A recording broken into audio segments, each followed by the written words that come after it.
Hello students, आज हम Celsius, kelvin और फ़ारेनहाइट में रिलेशन फाइंड करने के लिए जा रहे हैं। समझेंगे कि इनमें रिलेशन क्या होता है।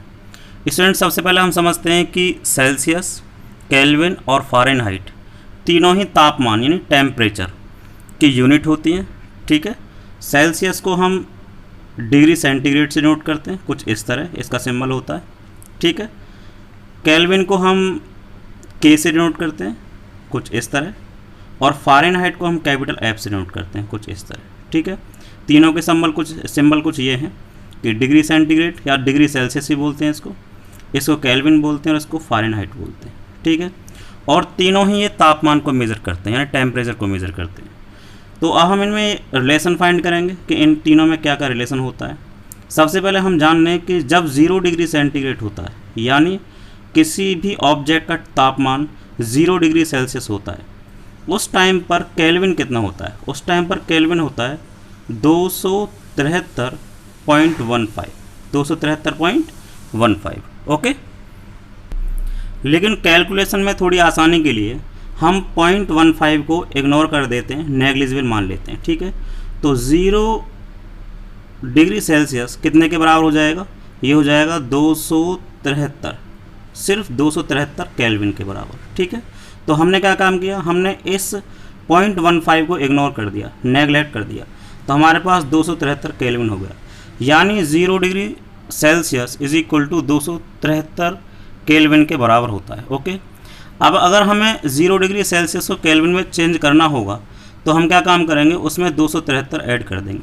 जैसे कि मान लीजिए अगर आपसे कहा जाए कि 100 डिग्री सेल्सियस को आप केल्विन में चेंज करो, तो आप क्या काम करेंगे, 100 डिग्री सेल्सियस में 273 को ऐड कर देंगे।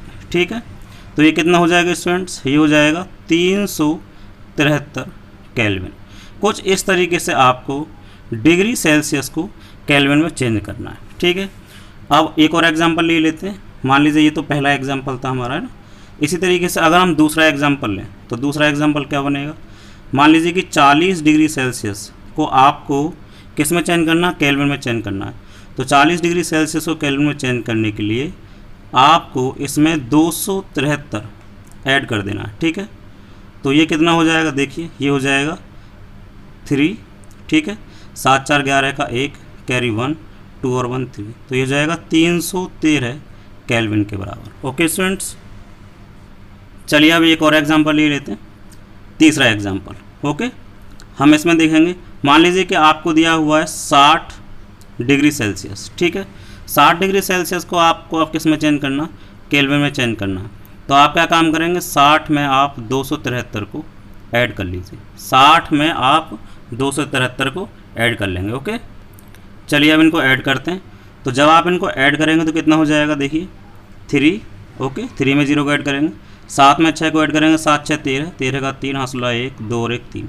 तो इस तरीके से 333 केल्विन में चेंज हो जाएगा। ठीक है, तो आप डिग्री सेंटीग्रेड को या डिग्री सेल्सियस को जब आप केल्विन में चेंज करेंगे तो आपको क्या काम करना है, 273 ऐड कर देना। ठीक है, अब हम इसका रिवर्स करके देखते हैं। रिवर्स कैसे करेंगे, अब हम इसका रिवर्स पढ़ते हैं।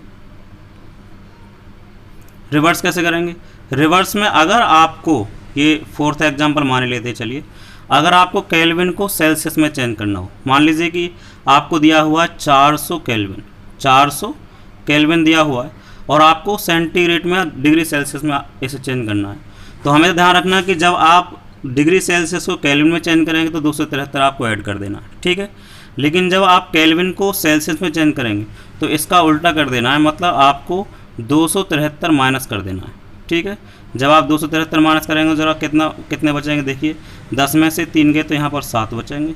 ओके, 9 में से 7 गए तो यहाँ पर 2 बचेंगे और 3 में से 2 गए तो यहाँ पर 1 बचेंगे। ठीक है, तो ये 127 डिग्री सेंटीग्रेड हो जाएगा। ठीक है, तो इस तरह हम 400 केल्विन को डिग्री सेल्सियस में चेंज कर सकते हैं। ओके, और एक और एग्जांपल ले लीजिए, ये 5वां एग्जांपल हो जाएगा कि मान लीजिए एक और एग्जांपल 500 केल्विन है। ठीक है, अब आप इसे डिग्री सेल्सियस में चेंज करना चाहते हैं तो 500 में से माइनस कर दीजिए 273। ओके, तो आप देख रहे हो यहाँ पर 273 का ही खेल है, कि अगर आपको डिग्री सेल्सियस को केल्विन में चेंज करना है 273 ऐड कर देना, और इसका रिवर्स करना है कि आपको केल्विन को सेल्सियस में चेंज करना है 273 माइनस कर देना है। ओके स्टूडेंट्स, तो चलिए अब यहाँ से देखिए 10 में से 3 जाएंगे तो कितने बचेंगे, 7 बचेंगे। 9 बचे, यहाँ पर 9 में से 7 गए तो 2 बचे, ठीक है, और 4 में से 2 गए तो 2, तो ये हो जाएगा 227 डिग्री सेल्सियस। तो ये तो हो गया केल्विन का और सेल्सियस का रिलेशन, ठीक है। अब हम पढ़ने के लिए जा रहे हैं relation between Fahrenheit and Celsius. तो देखिए यहाँ पर एक रिलेशन में लिखूँगा, ये है C/5, C का मतलब यहाँ पर degree Celsius, C/5 is equal to F -32/9। Students ये बहुत इंपॉर्टेंट फार्मूला है और आप इस फार्मूले को हमेशा याद रखना। ये सेल्सियस को फ़ारेनहाइट में और फ़ारेनहाइट को सेल्सियस में, फ़ारेनहाइट भी एक तापमान की यूनिट है, ठीक है। तो चलिए हम स्टार्ट करते हैं। अगर हम इसमें C इज इक्वल टू 0 रखते हैं, यानी सेल्सियस में 0 डिग्री सेंटीग्रेड टेम्परेचर है, तो फिर फ़ारेनहाइट में कितना होगा। तो चलिए चेक करते हैं कि आप इसमें पुट कर दीजिए कितना, C इज इक्वल टू 0। तो जब सेंटीग्रेड यानी सेल्सियस में 0 डिग्री सेंटीग्रेड तापमान होगा तो फ़ारेनहाइट में कितना होगा, हम ये सीखने के लिए जा रहे हैं। चलिए यहाँ पर रख दीजिए, तो ये हो जाएगा 0/5 इज इक्वल टू F -32/9, ठीक है। ये तो पूरा 0 हो जाएगा और 9 इधर आकर के 0 में मल्टीप्लाई हुए वो भी 0 हो जाएगा, तो कितना बचेगा, F -32 इज इक्वल टू 0, या फिर F इज इक्वल टू 32।